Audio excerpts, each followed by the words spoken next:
ತಾಂತ್ರಿಕ ದೋಷದ ಪರಿಣಾಮವಾಗಿ ಹೆದ್ದಾರಿಯಲ್ಲಿ ಹೆಲಿಕಾಪ್ಟರ್ ಭೂಸ್ಪರ್ಶವಾಗಿದೆ.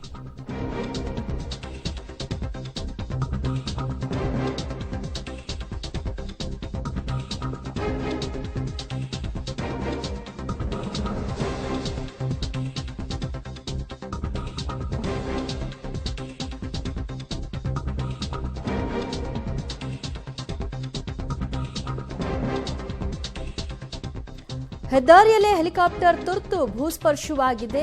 ಭೂಸ್ಪರ್ಶದ ಪರಿಣಾಮವಾಗಿ ಹೆಲಿಕಾಪ್ಟರ್ಗೆ ಡ್ಯಾಮೇಜ್ ಆಗಿದೆ. ಜೊತೆಗೆ ಪ್ರಯಾಣಿಕರು ಪಾರಾಗಿದ್ದಾರೆ. ಉತ್ತರಾಖಂಡ್ನ ರುದ್ರಪ್ರಯಾಗ್ನಲ್ಲಿ ಆಗಿರುವಂತಹ ಅನಾಹುತ ಇದು.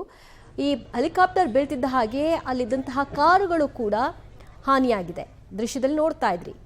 ತಾಂತ್ರಿಕ ದೋಷದ ಪರಿಣಾಮವಾಗಿ ಹೆದ್ದಾರಿಯಲ್ಲೇ ಹೆಲಿಕಾಪ್ಟರ್ ಭೂಸ್ಪರ್ಶ ಮಾಡಬೇಕಾಯಿತು. ಅದಾದ ನಂತರದಲ್ಲಿ ಪ್ರಯಾಣಿಕರು ಏನಾದರೂ ಅಂತ ನೋಡಿದಾಗ ಯಾರಿಗೂ ಕೂಡ ಸಮಸ್ಯೆಗಳಾಗಿಲ್ಲ.